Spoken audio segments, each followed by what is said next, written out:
there's this other world I go to in my dreams. Not every night, but many nights I've gone to this place. And it's not like completely different than this world. It's a lot like this world. It just also, the vibe is different.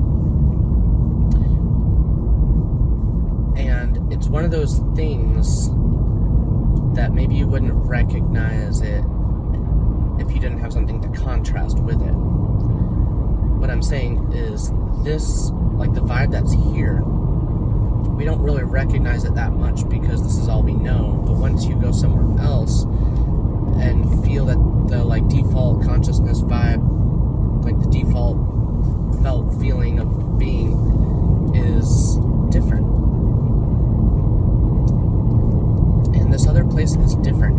And it's hard to put words to, but I'm going to do my best. It's lighter. It's slightly easier to think there.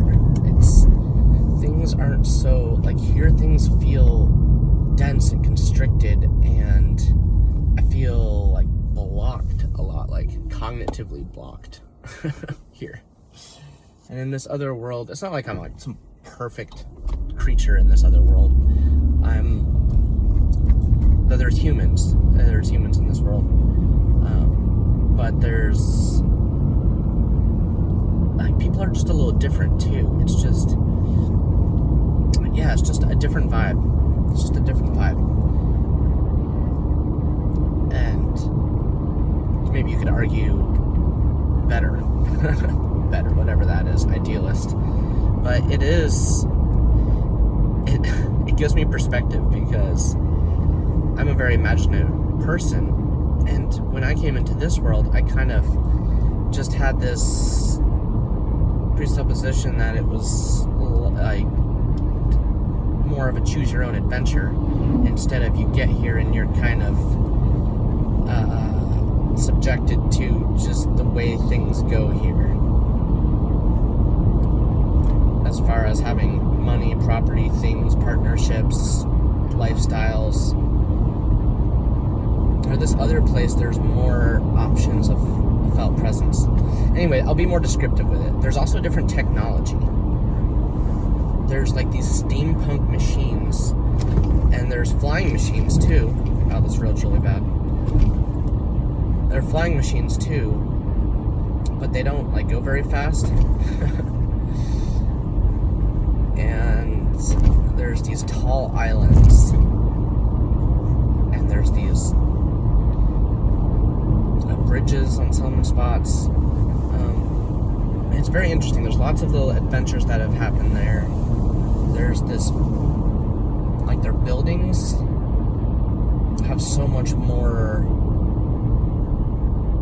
ornate.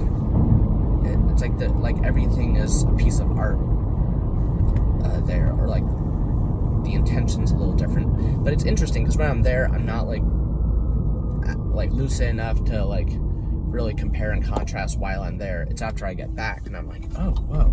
It's like when I'm there, I just accept it as like what it is, and I stay in character, and I'm just doing what I do. But when I come out of the dream, I'm like, whoa, that is very different from here.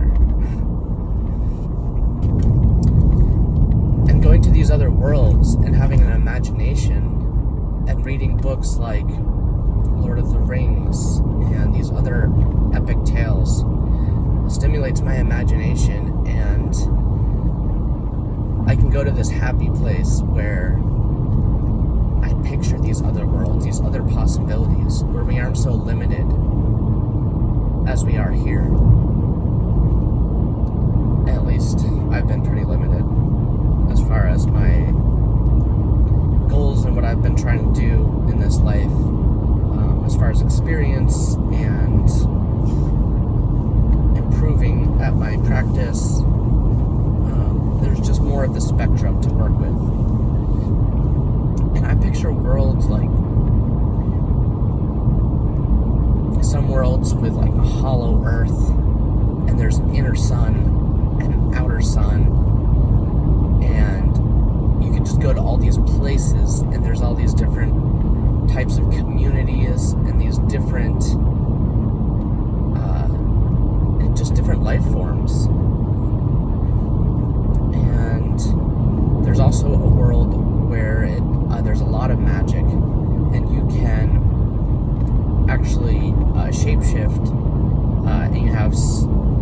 several different forms you can shift into.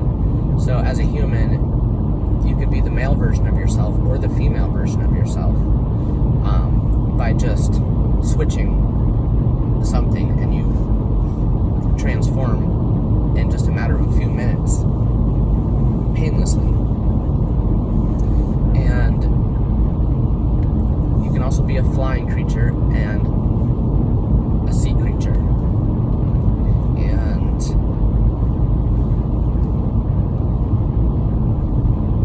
it's whatever you want, really.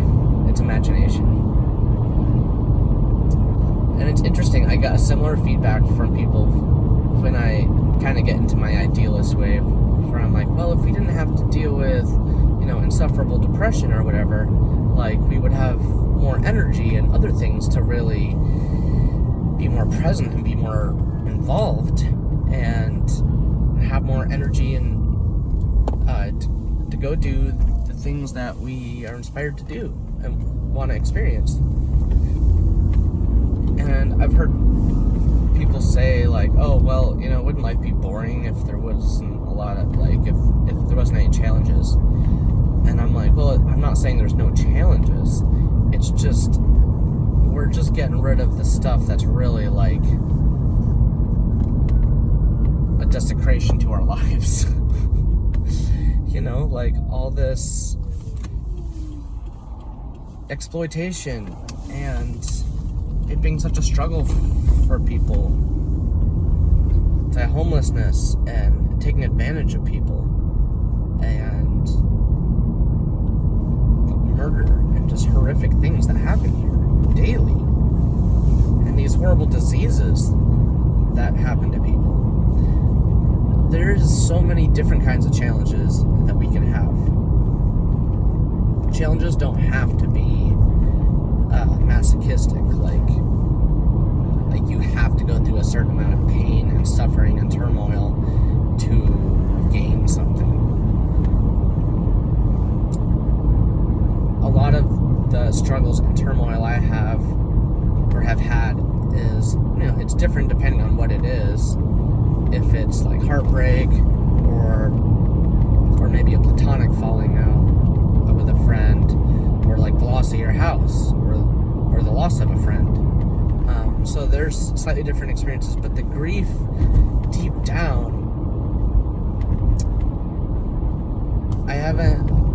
there's not a whole lot of variety with it. It's mostly just this deep-rooted pain that comes from loss, because in this world, as we go through our lives, we get attached to things. And I don't think that's really a bad thing. That's just part and parcel with life, is you get attached to things.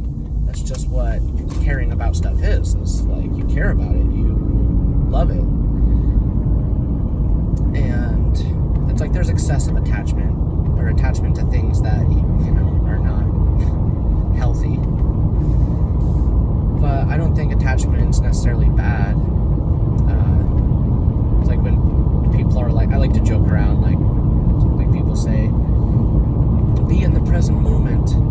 And while I agree with that, I just think it's not just the present moment. We want to have more of a scope of past, present, and future, and have it all there, be in the present moment, but also be able to get perspective on things, as far as upcoming things, and being reminded of our history and how things have gone a certain way through experience. I just lost my train of thought.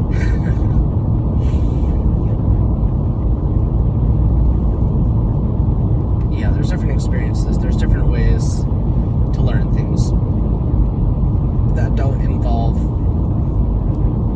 continual heartbreak and heartache and feeling dismissed with all your ideas and stuff. Wow. Sorry. I just don't know how to reconcile it, you guys. I struggle more than almost anyone I know at accepting just these common things. I feel like kind of a person with some kind of dis-ease, and instead of like a lot of people do that are maybe handicapped or something, they would just get used to it and learn to live with that. And for me, it's kind of gone the opposite way, where I've only become more resistant to it and like lose my patience with it. And that's also a conundrum that I'm like, that gives me anxiety, because I'm like, I can't even choose how I feel about this. It's just getting worse.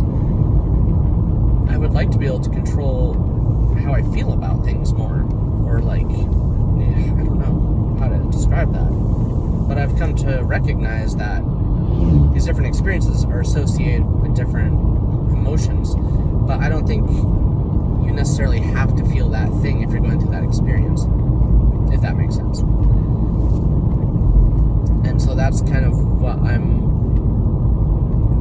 like, I feel like, I don't know, I'm like trying to stop the wind or something. It's futile. But I can't change the way I feel about it. And I've tried to. I've resolutely put intention into changing the way I feel and like my disposition with these things and experiences. And I feel trapped because it gets more negative in a way. And that just doesn't seem right. That doesn't seem fair. I mean, all through history, especially like way back, people that dealt with like health issues and mental illness were considered afflicted or possessed with a demon. And I'll be honest, you know, that's an old belief, but I would not be surprised if when the curtains, it's like when we see what's really going on here and the curtains fall or whatever, I wouldn't be surprised if there's other forces at play manipulating our feelings and maybe feeding off that energy. You know, the concept of energy vampires has been around. But that's the causality that I'm like, is this the part of the equation that we just don't see? Which it's absurd and probably poor taste to lots of people to like think, or unscientific to think that there's some demon at work just because we don't understand it, if we turn it into this witchy thing, you know. But yeah, I get that, but maybe there is another force at play, because I don't think people would choose to have it this way. I don't think they would choose to be subjected to that feeling. In fact, all the experiences here could be, all the things that happen here could be acceptable, perhaps, if they didn't feel as yucky and effed up as they do, is what I'm saying. I wrote a song about it too, Microwave Paradise. It's on this channel somewhere.